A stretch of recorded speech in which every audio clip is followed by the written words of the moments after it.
Very good afternoon to you and welcome to the Farm Kenya show. And today is quite interesting because we are tackling one of the most serious topics in this country and the world all over. It matters to do with food, but not just food, any food. It's food loss and waste. Now, just to give you some statistics to sort of lay the foundation of our conversation today, an estimated 13% of food, that is equivalent to 1.25 billion tons, was lost globally after harvest and prior to reaching retail shelves. And this is FAO data. It shows that within the value chain, there's so much loss of food. Now remember, I don't know whether you've ever slept hungry. That's a question that people are asked. Imagine we're losing 1.25 billion tons of food in the value chain before reaching the shelves. Also, another statistic. Households actually account for 60% of global food waste. So we lose a lot of food within our households. The big question is, how do we change? And this is in line with the International Day of Awareness of Food Loss and Waste. And this particular year, it was marked actually on the 29th in Kisumu. Kisumu City, Kisumu County hosted that.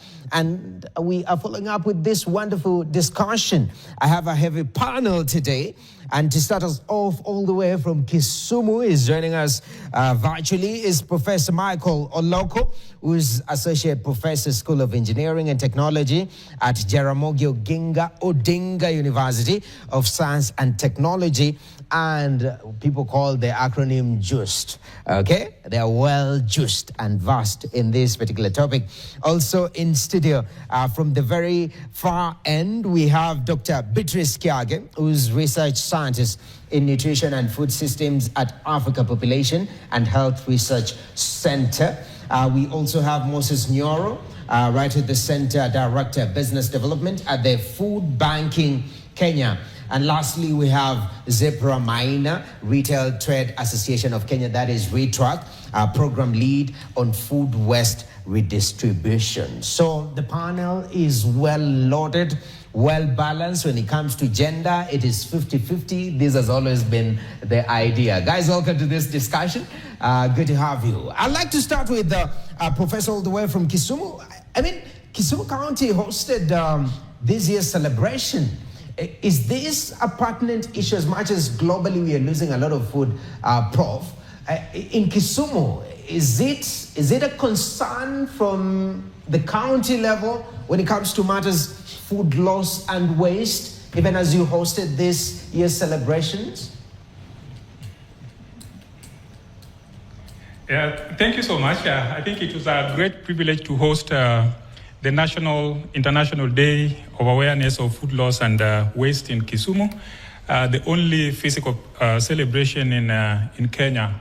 It was a privilege, and I can say from where I stand, from the research perspective from Jaramogi Odinga University of Science and Technology, it is based on the kind of research that we are handling at the university. For now, what has prompted this is an EU-funded project, Free Food Links, that has 24 partners involving 65 cities spread across Europe and Africa. And this project is giving this a global outlook, enabling us to engage with the issues of global nature. Okay. Yes. And it's important you've brought that because partnerships is very important. That's why even on the panel today, we have different stakeholders to bring the discussion from different perspectives. I want to bring in Dr. Beatrice Kiage from Africa Population and Health Research Center, APHRC. I mean, Dr. just looking at the statistics that I've mentioned earlier, we are losing a lot of food. I mean, does this, because I know you guys do population and research, and food security is a problem globally. At the same time, you're losing too much food. What is happening here? Thank you very much, Noah. Food loss and waste is a global problem. And when we look at even Kenya, we have food insecurity at around 28%. And we are losing, a lot of, you had that households lose up to 60%. So it is a problem. But when you're looking at food loss and waste, this is, when you're looking at it, we are looking at it like it's not just food that is being wasted. This means that children are going hungry, they're getting malnourished, and apart from that, we are also harming our planet. Because when we look at greenhouse emissions that come from all the food that we waste that ends up in the landfills, it contributes to around 8 to 10%, of greenhouse emissions. Actually, if food loss and waste was to be a country, it would be a third one after USA, and China. So it is a big thing. And yet, we are wasting all this food, and yet we have people going hungry. So at IPHRC, this is something that it's research that we're really looking at, because we feel that we need to contribute something, because at IPHRC, we look at research and evidence that translates into policy and all that. Okay. And we work with communities. So if communities are hungry, if we are having a lot of food loss and food waste, we look at that. So we are looking at how can we contribute, because we know that in a small way, we can be able to contribute towards changing this story. Okay. Yes. That's very important, and we'll come to that in regards to some of the interventions that we need to make to prevent these losses. But Moses, you are from the food bank in Kenya. Yes. And it sounds very fancy, food banking. We bank food, yeah? Talk to me a little bit about this number. 60% we're losing a lot of our foods within our household, but also a good percentage even within the value chain. They don't get to the shelf. Globally, we're losing close to 1.25 billion tons of food. How do you interpret this data from where you sit from a food bank perspective? Thank you so much, Noah, for that question. First of all, it's important to note that when we talk about food loss, it is affecting different sectors. But over the years, it's not been a topic that people have ventured into a lot. It's only in recent years that we've started going into aspects of food loss and waste. And one of the reasons why we came into this, for instance, as Food Bank in Kenya, is because we realized when we started, we were actually just giving food the way you can just decide to support some people. But as we were doing it, we discovered there are so many people who are not getting all the meals that they need to get, the nutritional food that they need to get.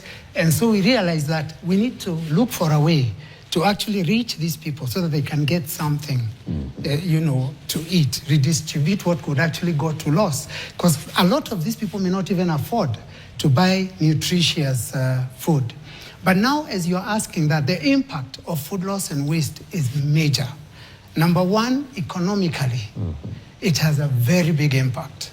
Because if you're losing food, you're also losing money. And it affects food security. Because it means that the economy, the people who are producing this food also, are not getting all the revenue they need to get for the food that they're actually producing. So you find that some people are making losses because they produced food, but a lot of that food got lost and it didn't go to the market. So then it becomes difficult for them to continue with the cycle of production.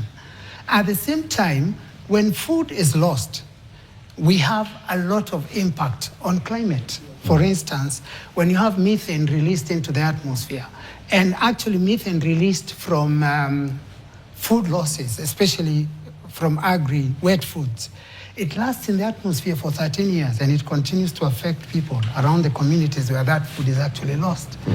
I remember there was a time we would go to farmers who actually farm on contract, and particularly during COVID, and all of a sudden contracts were cancelled for food that they were supposed to export to Europe. Yes. And so they would actually bury that food in landfills. Okay. And because they don't have systems to actually take it to the market, it already will have gone bad.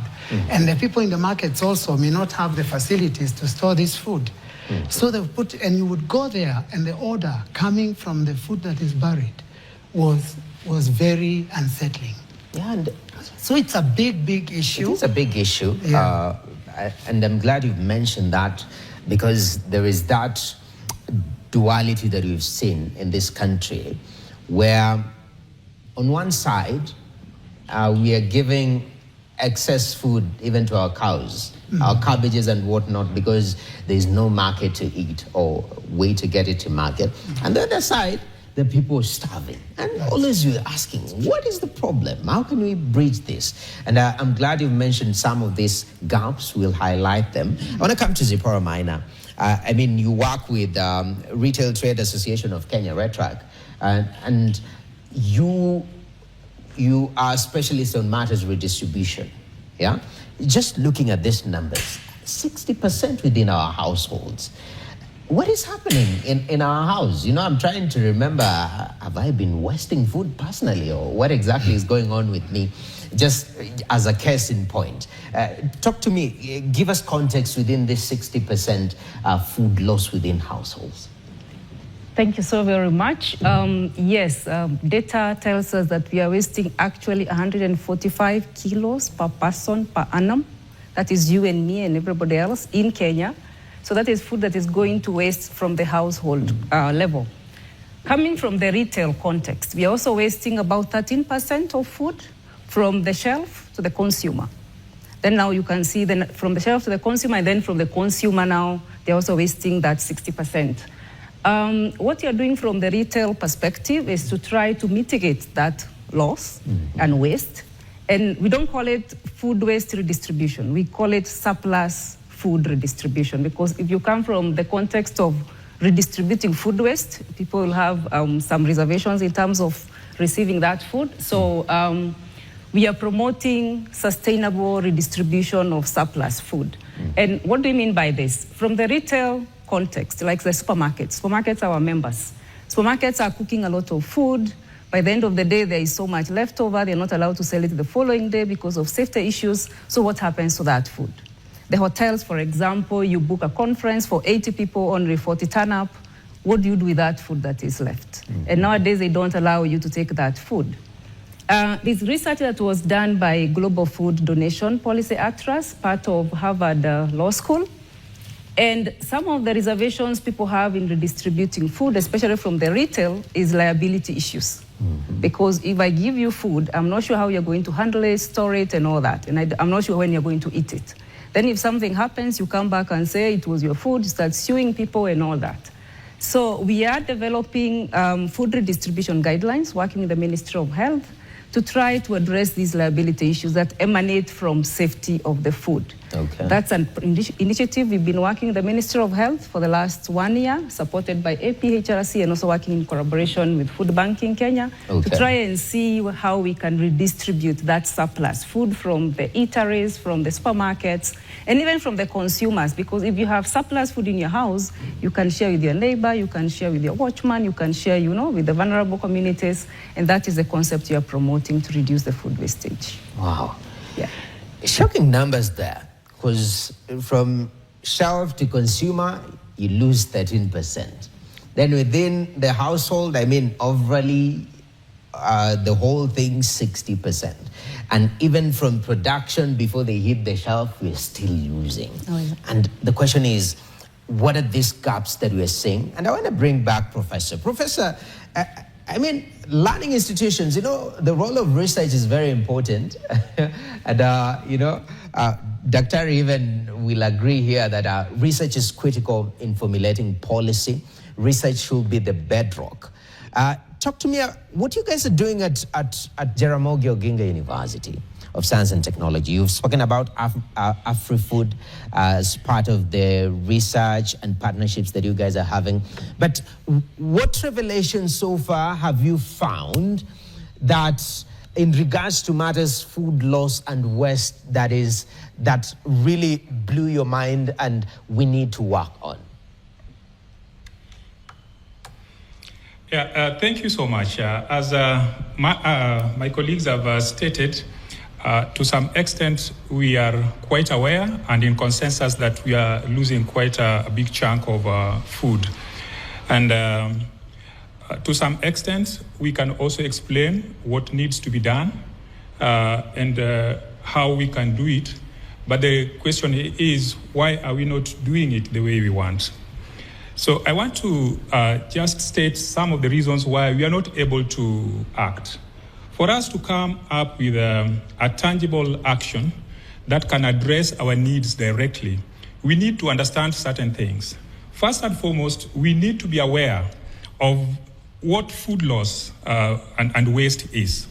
And after that, not just having the knowledge of food loss and waste, but to recognize and be conscious that indeed food loss and waste is critical in our lives, and if tackled properly, can bring some improvements and even address the issues of food security, which is SDG number 2, that is zero hunger in Kenya. When I read this morning, when I checked at the Kenya National Voluntary National Review on SDG, they noted that on the side of zero hunger, we are still not doing very well, and therefore this is something that we need to tackle. And then, so you can be aware, but you may not have the knowledge. So we would be some sort of struggling with issues of livelihood because certain things are not happening in the right way. First of all, tackling food loss and waste is a collective issue. It requires a group of stakeholders, like we are doing in Kisumu through Food Liaison Advisory Council of Kisumu. We are bringing together a number of stakeholders, government departments involved. And we know for us to achieve our targets in this matter, the government needs to provide a conducive environment for responsive policies. The government needs to strengthen the existing policies. There are issues of enforcement of these policies. There are issues of infrastructure, even in our market areas. Lack of infrastructure might not be the responsibility of the traders themselves, but the government has a hand in this, in identifying areas of priorities, and then come up with one that would address the needs. In areas of business, through research, we need to demonstrate some of the efficient practices in businesses. For communities and institutions, it is an opportunity for us to advocate. It is an opportunity for us to educate.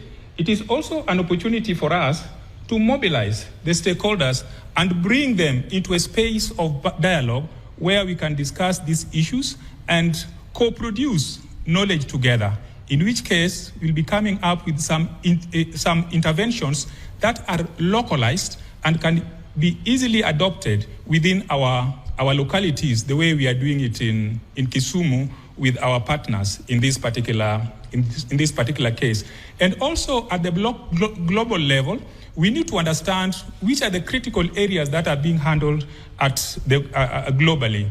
There are issues of food loss and waste. We know this appears under SDG number 12 and target 12.3, which calls us for responsible production and consumption. And therefore, it is a call, even as we celebrate this International Day of Food Loss and Waste, it is an international call that institutions operating at international level should do their part.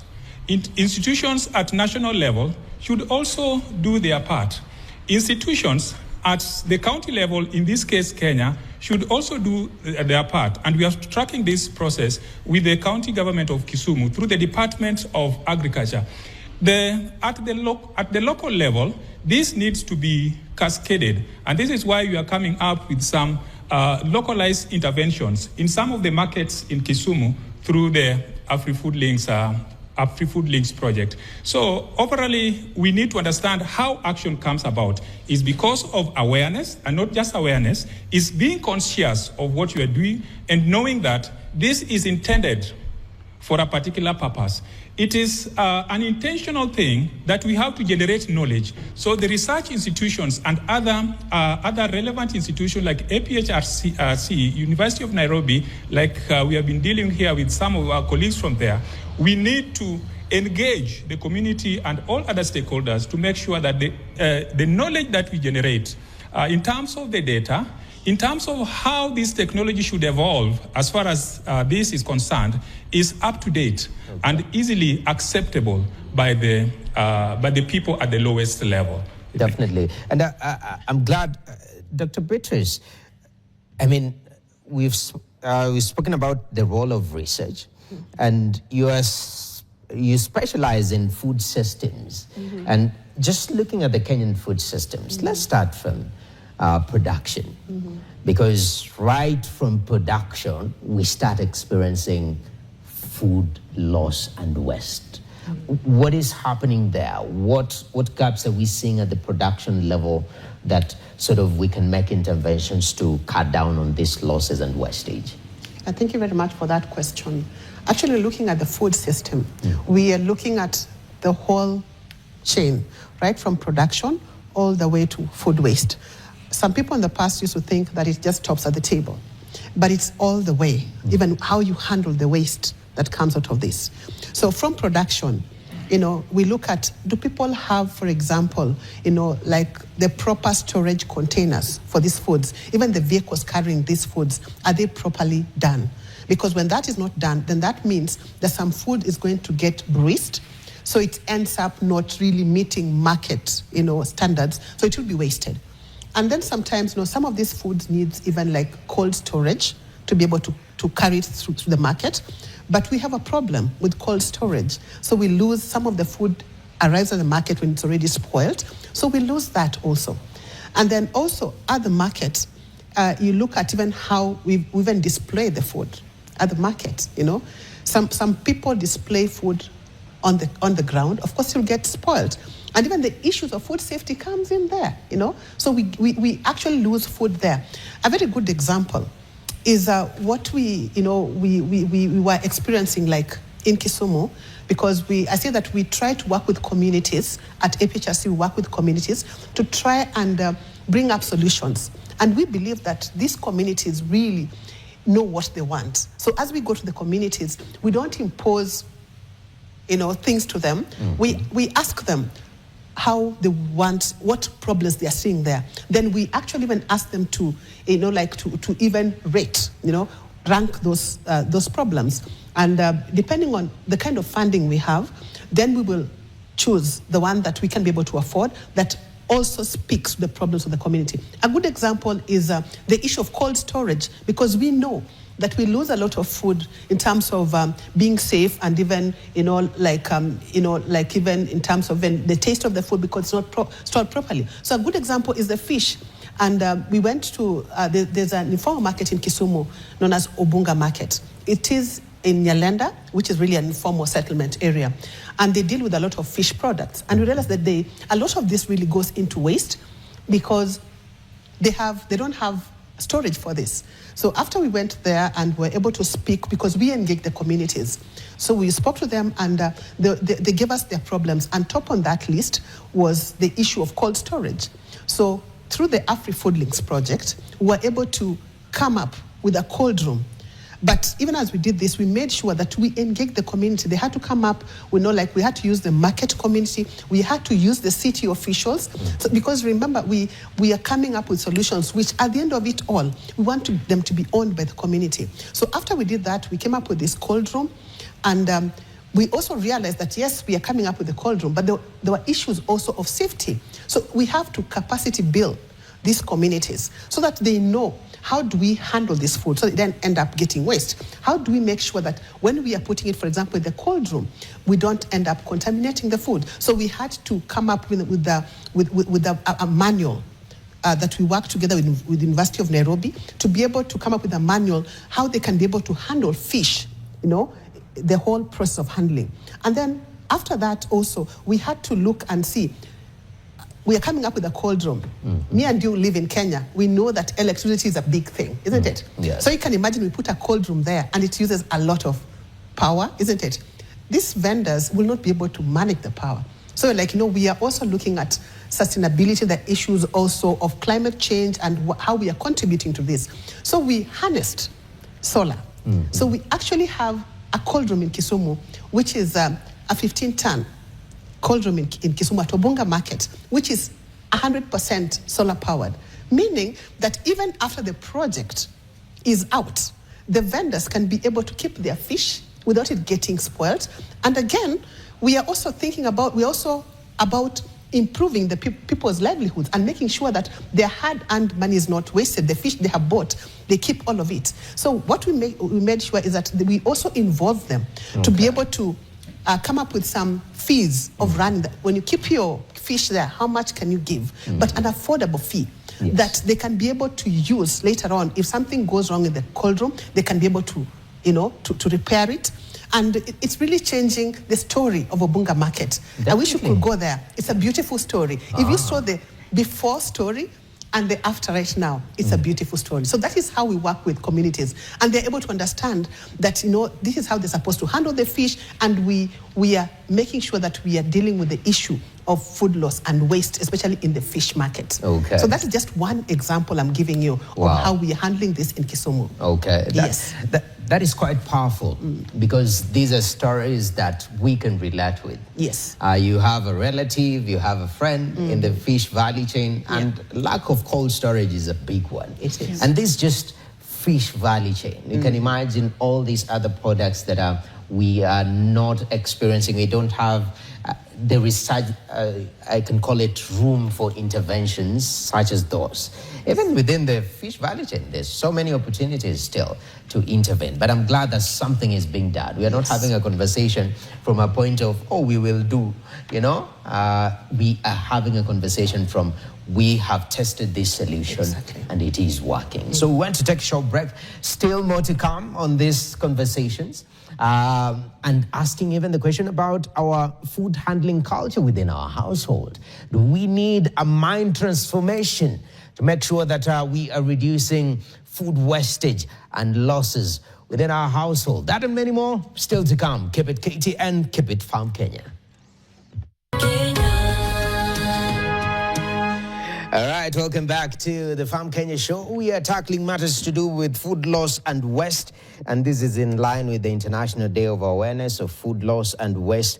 And the theme was stopping food waste and loss, and it starts with you and me. There is a personal element to it. We have a very powerful panel. If I told you just joining us, Professor Michael Oloko is Associate Professor, School of Engineering at Jaramogi Oginga Odinga University of Science and Technology. We also have Dr. Beatrice Kiage, Research Scientist from APHRC.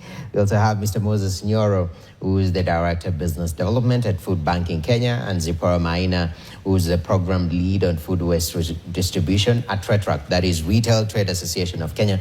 And Moses, that element of, because Dr. initially talked about interventions, and we've just seen one in the fish value chain, and how much joy, how much change is bringing to one particular market.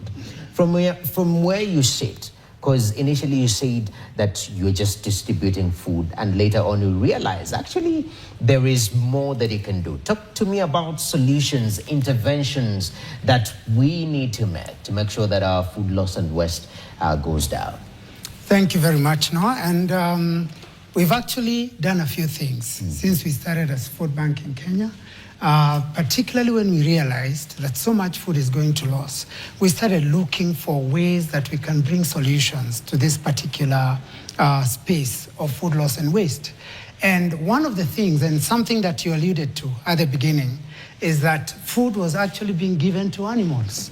I remember one time when there was just a short while ago, 3 years ago, to last year, there was a time that there was a drought in the country. And we were recovering vegetables in places like Nyandarua. And because they were still there in quite a number of places, and we'd take them to places like Kajiado. We took vegetables to Turkana. Now, what was interesting was that the awareness. The people we took to in 2 different areas, they were very happy that we've taken cabbages and those kinds of things. They were saying that their cattle are so hungry, they need to eat fast before they themselves start looking for the food to eat. And so we needed to start creating awareness. Because as a professor was saying a short while ago, and even Dr. Beatrice has actually alluded to it, there is lack of information on exactly, number one, how people handle food. And so one of the things we've been doing is creating awareness that people need to actually take care of the food that is actually not going to the market, so that instead of going to waste, that food can actually be repurposed to people who really need that food. And so in the last 3 years, for instance, we've been able to recover over 3 million kilograms of food. And 85% of that food has come from the agricultural sector, coming from commercial farmers who farm on contract, coming from pack houses who are exporting. And some of the things they don't export is very good food, but because of cosmetic standards, like if a fine bean is bent a bit, you cannot actually export it. Or we also get it from the small-scale farmers. And what we did to encourage the small-scale farmers to actually give us some of the vegetables that they have planted and they are not finding market for it before it goes bad, was to actually start a kind of a barter system where we recover food, dry foods from other sectors, including retail outlets, and we take to them the dry foods. And they become so willing to actually bring the vegetables that they are growing so that they don't go to loss. And they're happy when they get a packet of unga. They are so happy to bring the vegetables, even 50 kilos, 60 kilos. And when you aggregate that, it comes to a lot of food that we actually get from small-scale farmers in different counties. At the same time, we have actually leveraged on technology. And now we've leveraged on technology. We have actually started using solar dehydrators, so that the vegetables that are highly perishable, once they are dehydrated, they can last up to 18 months and still be consumed. Now, the only catch there is that we still need to create a lot of awareness, because a lot of Kenyans see a vegetable that is dried and they are like, this should not come to my kitchen, you know. So it is something that we've actually been creating awareness so that people can actually accept to consume the dried vegetables. But that is also reducing food loss and waste, because at least we are able to extend the shelf life of the vegetables. At the same time, we've put up containers. Like, for instance, in the commercial farms, we have, in Naivasha, we have a cooler which can take up to 30 tons of vegetables, where when they realize that they cannot take some vegetables to the market, they actually bring them to the place, and then our trucks can go and collect that food and bring it when it's still in a very good condition. Because the idea is to make sure that we are actually reducing that. But now, as you are asking that question, we were asking, do people really have statistics in the country of how much food is going to loss? And that's a big issue, because you realize that information that is available on food loss and waste in the country is mainly coming from secondary data. Where we have intentional primary data, and I know APHRC is doing a very good job in that particular aspect, starting to go to particular areas to collect information and making sure, you know, ReTrack is working across the board. University of Nairobi, we are working with partners there, like Professor Jane, so that we actually get this information. Where is this food getting lost? There's a lot of information. There's more information in the sector than others. For instance, we have more information on losses coming from post-harvest, agricultural sector. But we have less information on, at consumption level, how much food is going to loss or to waste. Because after actually the food reaches the market, after that it's waste. It's between production and bringing the food to the market that we talk about food loss. So there's more information on food loss than on food waste. So there should be a balance, and a role of researchers have to actually step up. That's a thing. Definitely. Yeah, they need to step up. Very, very important. And I'll come to you later on. I know you have loaded points, Moses. I want to come to Zipporah, because you talked about policy interventions and working on a food redistribution policy and how that could be a tool. Expand for us a little bit in a very practical way. Some of the propositions that we're seeing being suggested and forwarded. and how that will help us cut down on this wastage and losses that we're experiencing globally. Yeah, thank you very much. Before we came to food redistribution, initially we started by addressing the food loss that happens before the retail. And interestingly, Kenya only exports about 6% of its horticultural produce. The fruits, the vegetables, you're only exporting 6%. We are consuming a whole 94% in the domestic market. But look at the exporters and the stringent measures and standards they have to go through for them to export.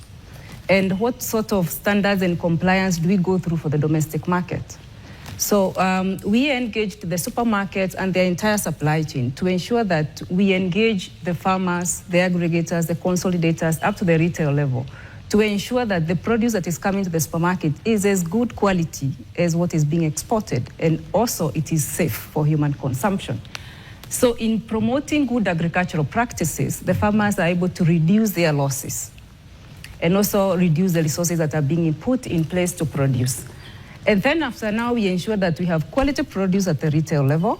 We looked at the loss that I spoke about earlier in terms of the food that is being cooked by the supermarkets, the dry foods, and looking at research, I spoke about liability issues. People could not redistribute because they'll be sued, their liability issues.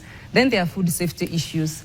Then they were looking at government incentives. Can we get tax rebates if we redistribute food and all that? Then there are issues of brand protection. You don't want to redistribute something and then something goes wrong and your brand is out there, reputational issues.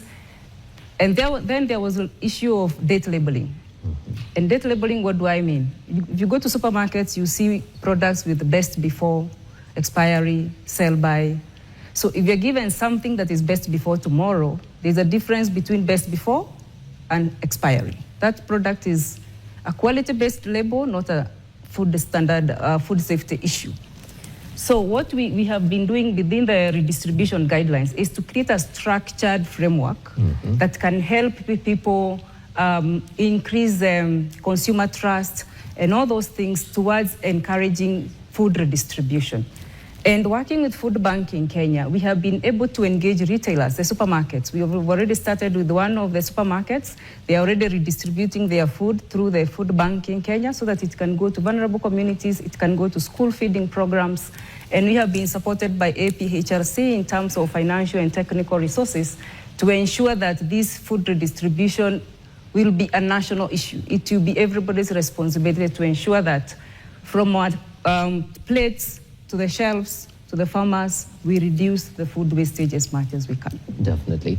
Very, very important. So many factors at play when somebody is thinking about reputational damage, you know? Oh, yes. Yeah, and talking about information gap, you know, some of us will look, okay, best before and expired. Sure. We rarely think too hard about it. So you can use best before even after the best before date, and it's just a quality aspect, but Absolutely. It's not a food. You gave a very interesting breakdown. It is a quality aspect, but it's not a safety aspect. A safety aspect of it. Quite interesting there. Well, that's incredible. This time is moving very fast. So we have a few minutes to go. I want us to do one more round.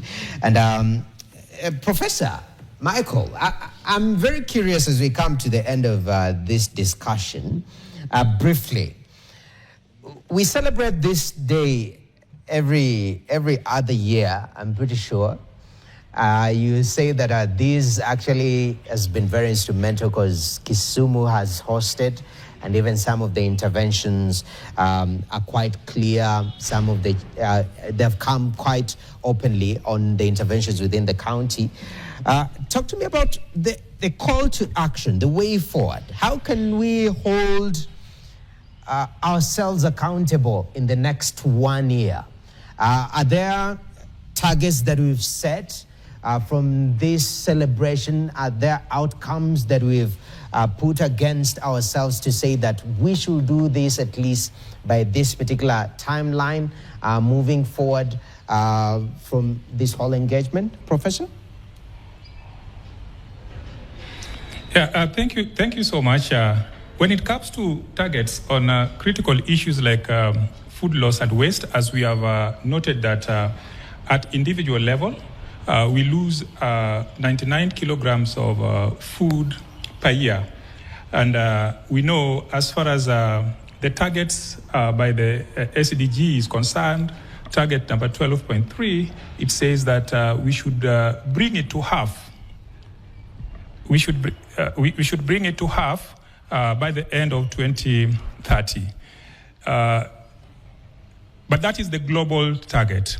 At our own individual level, we need to set our own targets. What do you really need to do within your household? What do you need to do as an individual? To what extent can you do this? Noah, I want to bring you to where we started all this. With this project, we have learned quite a lot in a number of areas. We started by having the State of the City Food System report for Kisumu City. And remember, I mentioned we're doing this in 65 other cities across Africa and Europe. And we were able to identify some of the areas of need. And the areas that we have targeted for intervention, for example, Obunga Papmbuta, the areas of food environments like the markets of Kibuye and Jubilee, these were identified. These were identified in this report, and we are going deep to understand how we can come up with the interventions in these cities. What I'm saying is that another way of doing this, and what we are doing in Kisumu, what we identified, there are challenges with areas of governance within the urban food system of the city. And this happens in also other cities. We were able to learn some of the good practices in other cities.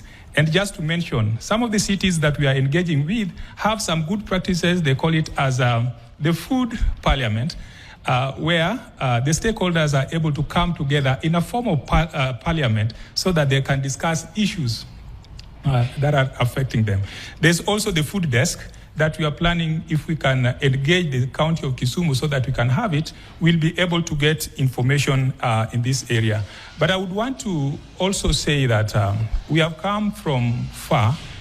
We need to understand some of the grassroots knowledge that has brought us to this level. The traders in Obunga are very bright in their own way, in that they were dealing with the fish remains from the factories, and they were able to convert it into food. So in our report, we identified that this is an area of intervention, and they have remained very strong in this area. And up to this point, that's why we identified it, and we have, through the APHRC, we have a cold storage in that area. Okay. Another area within the governance, Professor, we are working with I said we are having the multi-stake, yes. Yes. I know there are quite thematic areas. If you can just be brief so that we also give the rest of the panel an opportunity to close up as we finish. Yes, so I want to say that it is a call for all of us to come together and work together, just as the call of the International Day of Awareness of Food Loss and Waste, that we expand and strengthen our efforts. This is a very good way of tackling the issues of food waste. It's also a very good way of discussing, dialoguing, and coming up with the solutions, generating knowledge that can help our problems. Definitely. Thank you very much, Professor Michael. Dr. Beatrice, in less than a minute, talk to me about the intervention, the call to action, rather, from celebration year after year. What next? After we've discussed this, what are we holding ourselves accountable to, at least to make progress in this area? Thank you so much, Noah. I think what I'd like to say is that each and every one of us is responsible for changing this story of food loss and waste. Remember that as you're even serving that food at home, in your kitchen. Just serve what you need. And I think it's also a call for us to be more generous. You don't need to throw that food in the dustbin.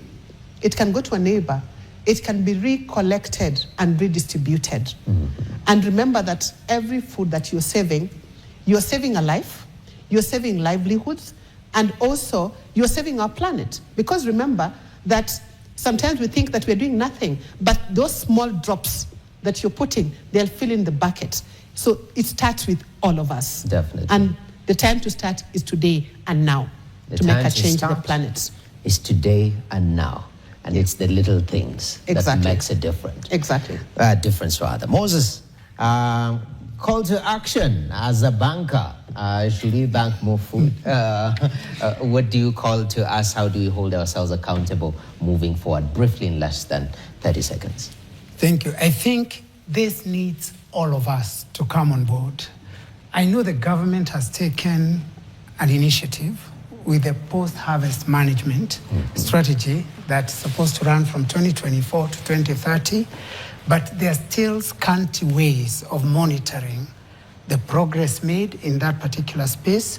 But it requires both the government and the private sector to come together so that, number one, we collect as much information as possible so that we are acting on information that is credible, that is authentic across the supply chain. And at the same time, we are able to repurpose food. Good food should never be taken away from us as humans. Okay. It should always go to humans so that it is repurposed and goes to where it should go. Definitely. Very, very important. Don't waste any food. Please repurpose it and let it be consumed. Okay, Zipporah, I know there is policy. You've said it's in the works. I don't know whether it will continue being in the works. Give us timelines, what we are working with, even moving forward so that we see a layer of intervention towards countering food waste and loss. Yeah, thank you very much. The guideline is at piloting stage. We are piloting with the retail supply chain nationally. And we hope to finish the pilot before December so that we can go to full implementation from January next year. Over and above that, we are pushing for consumer awareness. Consumer awareness, consumer awareness. Let's stop wasting food. And also capacity building of the entire supply chain. Compliance to food safety standards, all the requirements, KEBS requirements and all that, so that we stop wasting food. If KEBS comes and says this is not suitable for the market, that food is wasted. Okay. So compliance to all the regulatory requirements and also working in partnership with government, as he says, to ensure that all these strategy policies that we have around food safety, food loss and waste are implemented. Because sometimes we have so many regulations, legislative framework, policies that are just kept on the shelf. So we are pleading with government and private sector. We work together to ensure that we implement all the policies and strategies so that we can realize zero wastage. Definitely. Thank you. Wow, what a conversation. But more importantly is more about doing. And I'm glad that all of us stakeholders in these conversations, you are making interventions at the ground, and that is what brings change. But most importantly is to you, our viewer, is that you have a responsibility in countering food waste and losses, because majority of the wastage is happening within our households. What do we need to do? Let us be careful around food. Food is a blessing. Do not waste it. Make sure that if at all it needs to be repurposed, refrigerated, consumed later, let us not waste food. Because when you serve food, you are serving a life. Powerful panel. Thank you very much, Professor Michael Oloko, Associate Professor, School of Engineering at Jaramogi Oginga Odinga University of Science and Technology, Dr. British Kiage, Research Scientist and Nutrition and Food Systems at Africa Population and Health Research Center, Moses Nyoro, Head Director Business Development at Food Bank in Kenya, and Zipporah Maina, Program Lead on Food Waste Distribution at Retail Trade Association of Kenya, RETRAC. I really appreciate you guys for making time to speak to us, and thank you very much for joining with us over the past hour, making sure that we are countering food waste and food losses. My name is Noah Kipkemboi, and that's all from Farm Kenya. Keep it KTN, and do not waste food. We're out.